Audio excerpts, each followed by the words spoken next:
guys, welcome back to BellaVet. Today we have a very special guest, Dr. Dani McVety, and she is an amazing speaker and also is the founder of Lab of Love. And could you tell us a little bit about your company? Yes. So it's a bit of a passion for me. So I graduated in 2009, and I started Lab of Love. I was just 3 months out of school when I started.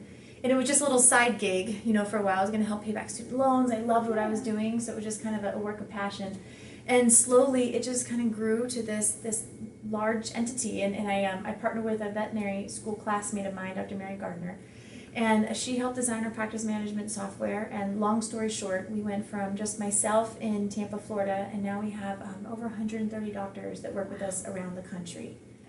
Yeah, and we're blessed. We help about almost 5,000 families a month around the country. Cool. Yeah, you guys do in-home euthanasia services. Yes, and that's such an amazing line of work to give those families that comfort and care in one of the most important times of the family's life. Yeah, so everything we do is in-home, end-of-life care, so hospice and euthanasia, which was a natural progression from emergency medicine, because in emergency medicine, a lot of times you're dealing with people that have no idea what's about to happen. Sometimes their pet has a terminal illness, but they don't even know until they've gotten to the emergency room. Mm-hmm. And a lot of times they know that we're facing euthanasia, but we don't have to do it that day. Mm-hmm. For a family to get through another week or a weekend even, to let a family member come back home to say goodbye, that's everything to them. So that's where the inspiration came for it. Absolutely. Oh, that's wonderful. And you are just such a positive person, and I saw your talk last year, and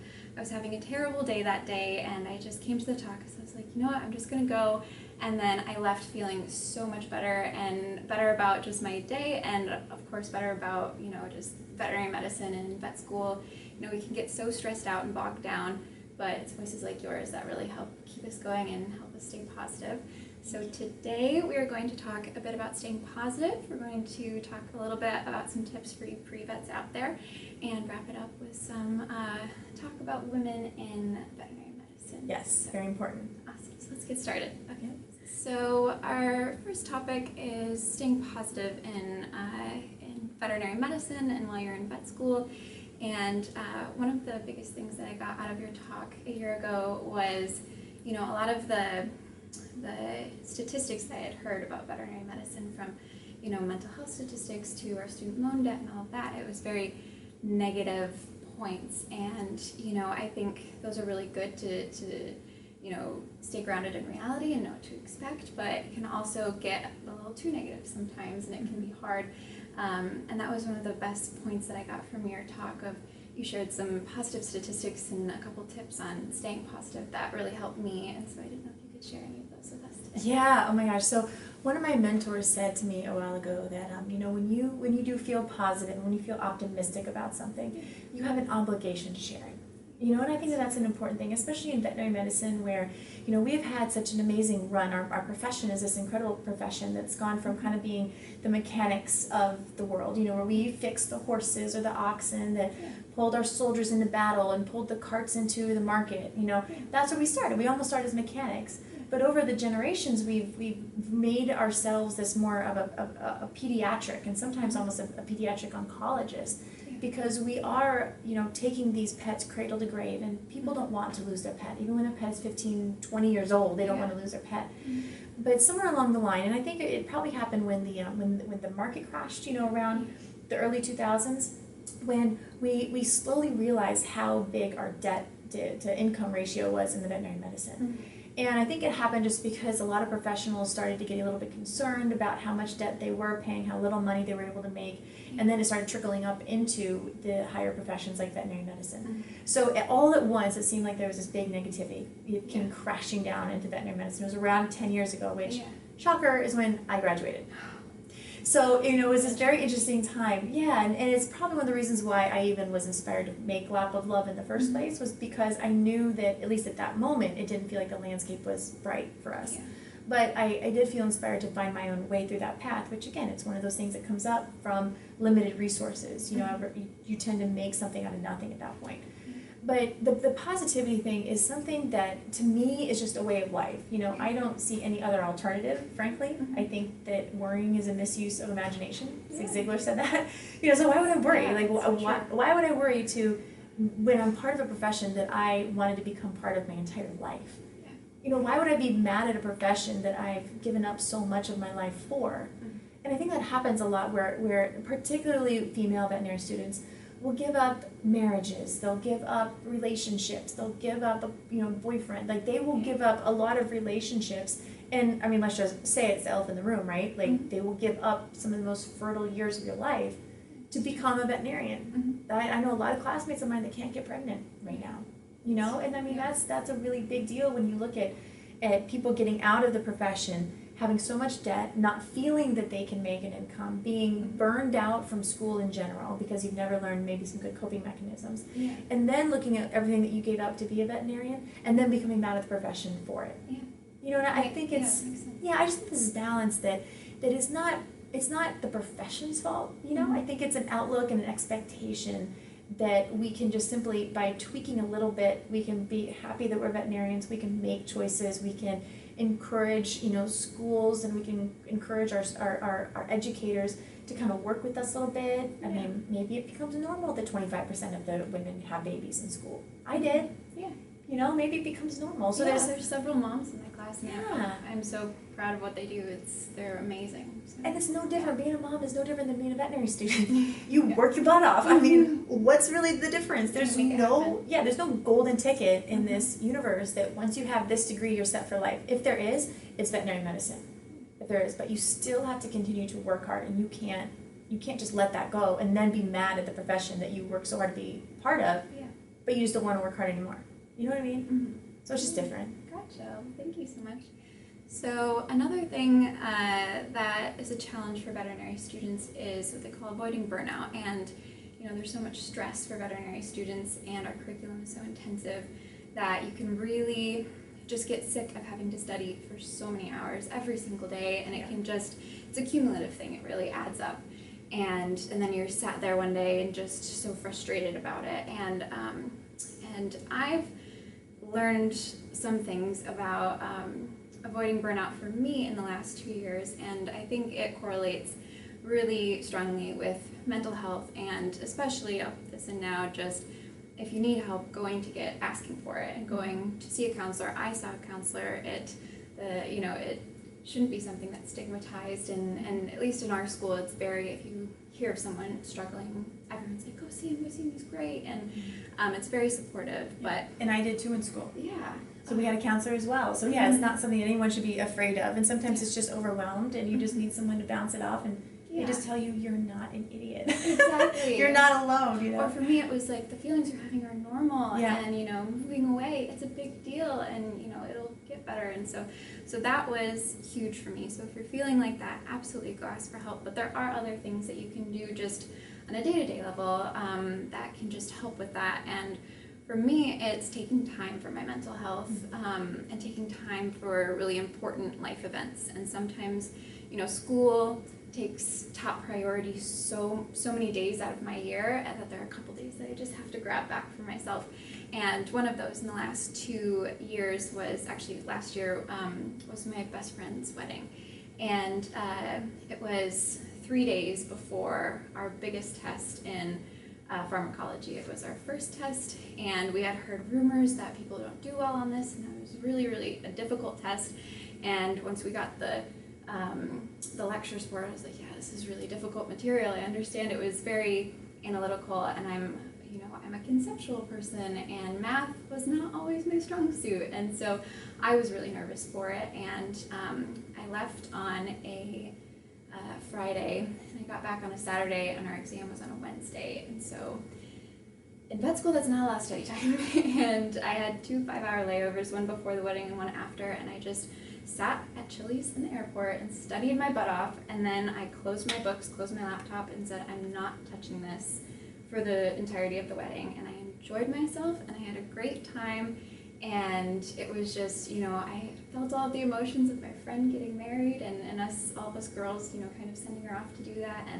And it was such a meaningful day, and it was just such a happy day. And then I got back on the plane, studied my butt off right up until the exam, and I actually got an A on that exam. And I was not expecting that. I was like, if I can just get a C, I'll be happy. If I just pass, I'll be happy. And, I think I was able to get that A because I not only put in the hard work, but I also took time for myself. And I think that's so important. And, this was a big life event, but even just going and taking your dog for a walk or going to a coffee shop just to go get coffee and not to study, there are little things that you can do kind of just to take a break and let your mind refresh a little bit, because if you just push through and study through that time, sometimes, your studying gets less and less efficient as you go if you don't take a break. And if you take a break like this, or if you go do something that's important to you like this, I feel like it kind of rejuvenates yourself, and I feel like I was able to study so efficiently after the sweating because I was like, this is good for me, this is good for me. And when, you're feeling better, then you can study better, and that's kind of a big thing that I learned in my first 2 years of and you prepared. Yes. You prepared. You didn't wait until the 2 days before, say, I'm not going to touch it until 2 days before, and then start cramming everything. Mm-hmm. And I had to learn that the hard way. I like to say I graduated in part of the class that makes the top 90% possible. Because it was. I had a difficult journey through vet school. I actually failed a class in vet school, and I was held back my freshman year. So I spent more time in vet school than most people will spend. I spent 5 years in vet school. But it taught me an invaluable lesson. And even the times that, I've thought, gosh, if somebody would hand me a wish, that I could literally just take it all back, I wouldn't. I actually wouldn't trade that for anything, because it was one of the most valuable experiences and lessons in my life that I was literally able to work through. Okay, how do you now study? How do you refocus your study habits? And for me, I made it through high school pretty flying colors, A's and B's, almost everything, top 10% of my class. And then you get through college, and in undergrad, I could pull an all-nighter and get an A or a B. I had, I think a C in organic chemistry. You guys, everyone gets a C in organic chemistry. Okay, if you didn't, then you're just in the top, and that's fine. There's no problem. But don't worry about a C in organic chemistry. But it, I made it through undergrad, being able to, just kind of barely, or basically get by very well. But in vet school is a completely different thing. I mean, you can't make it through that amount of material in overnight. Like, you just can't. So I learned that the hard way, because I would procrastinate just like I did in college. But if you look at high school, college, I actually never learned how to study until I got into vet school. And then I learned prepare, full night's sleep. Prepare, full night's sleep. And so for you prepared, had that weekend, and then went back and prepared. So it's you have to look out for yourself. You have to be able to fill the parts of you that need to be filled. You are going to form habits in veterinary school that will follow you through the rest of your life. So if you have a habit of not going to your friend's wedding, if you have a habit of not going over Thanksgiving and Christmas and any holiday, then you are going to be starting those through vet school and probably continue them on. If you don't, you're going to go back at Christmas, or Hanukkah, and your family's going to be like, well, where the hell have you been? And that's not going to be a great fun conversation to have anyway. So you have to start those habits of preparation, and yet also, really nurturing the relationships that you have outside of veterinary school. And I will tell you, the relationships that I made in vet school, both professionally and personally, have served me way better than any A I rarely got in school. Those relationships, again, personally and professionally, have been the things that have made the business a success, made my personal life a success also. Those are the things that have kept me going. So you can't get through vet school expecting to get A's, and then also expecting to have a clear path on the other side. Unless you're a genius, it probably won't happen. And even if you do want to specialize, the person that's going to interview you to decide if you are going to get that residency is still going to be looking at your EQ, the emotional quotient, not just the grades. So you have to have all of that. You have to be well-rounded and know how to prepare, be present, with a social engagement, and then go back and prepare again. Exactly. So putting in the time, taking time for yourself and taking time for others is all really great ways to keep it going and to avoid burnout and to find happiness and success. And the one last thing too I would add is giving back. And the way that I found to give back was to be part of student groups like the VBMA, the Veterinary Business Management Association. For me, I liked being part of one and being very, very active in it. So not just a member of all these things, but actually a leadership part. And I probably learned more about leadership in general being part of the VBMA than I did in any other part of vet school. You know, you learn how to organize, how to vote somebody in, how to get things done. You know, it taught me a lot. So, you know, when you reach a certain level of awareness that you realize that giving back is how you get fulfilled, I think you've really reached like just a new level of kind of beingness, you know, in the first place. So I hope that particularly when you're in vet school, you know, you learn to form habits that aren't just about, you know, making sure that you're okay, but also making sure that you're setting our entire profession up for success in the future. And that's where, again, I know that ruffles some feathers just because of the communication, you know, that's out there right now about like, you know, all this stuff, but I just think it's important to realize that when we give back, we really do fulfill ourselves. Yeah. I could not agree more. I mean, that's why, you know, for me at least, we're sitting here. That's right. Because you're giving exactly. I got in, like I said, a year early, and so all of my friends who were my age, they were applying the next cycle, and they were saying, you know, how did you do it? Like, what tips do you have? And that's when I said, like, well, I'll make a video, and then I was expecting to get back, like, oh yeah, that sounds great, only if you want to, but instead I got back, like, I needed this yesterday. Like, it was an aggressively positive, and you know, there was a need there, and so for me, it's, as a vet student, I'm wanting to get back to pre-vets because I get how tough it can be to get into vet school and to navigate that whole process, and so I'm trying to make it a bit easier for them, and or a bit more clear of a track for them, and like I think that fulfillment that you're talking about. Exactly. And you feel good. I had a vet student, incoming first year last year. She commented on one of my videos. She goes, "Oh my gosh, I just got into Mizzou College of Veterinary Medicine. I'm going to be, I'm coming in." And I was like, "That's so cool!" And I know who she is, and we, waved to each other in the halls, and I talked to her a little bit, and it was just so cool to see someone who has like, "I've been watching your channel for a while now," and they got in, and it's just so cool to see like a little bit of my work, in front of me, and that, it's super fulfilling. Is that awesome? Yeah, it feels good. Okay guys, so our last topic is kind of about female empowerment in veterinary medicine. It's so important as women that we lift each other up and that we mentor each other and that, we empower each other. And there's a really amazing organization that's been doing that. They also educate people on social media and educate whole clinics on how to use social media better, and it's called Snout School, and they have developed a really amazing group of women called Snout Squad, and we're both a part of that. Yes. And Daniel Lambert has started it, and I'll link the Snout School's website below.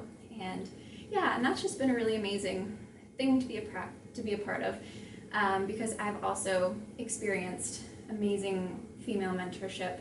I was telling you earlier, one of my first pieces of advice I had ever gotten about, I was in high school and I went to my family's veterinarian and I was like, I want to be a veterinarian, and she just said, go work in a soup kitchen for a little bit, or go volunteer, or just get human experience, because at the end of the day, that's who you're going to be talking to. You're going to be deciphering their language to get to the symptoms that the pet is experiencing, and then you need to decipher your medical language to make something understandable come out of your mouth so that they know what to do and are an informed client, so that the animal can have the best experience. And so that was just a huge piece of advice.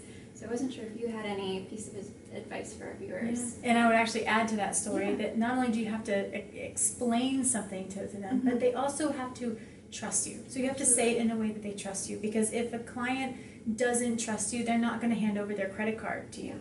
And that's the most important part of this. Is it's not the money, but it's actually having somebody to be invested in the care that you went to school to learn how to do. And if they don't trust you, if they just don't, maybe they don't like you because you don't have good communication, or you've been brash, or you haven't said something in a nice way, or they don't feel that you love their pet, they're not going to allow you to treat the pet, which is the whole point of what we're here to do in the first place. Exactly. And I agree with you. My pediatrician, I was probably about 10 years old, my pediatrician said, anyone who's going into medicine should first work as a server in a restaurant. Yep.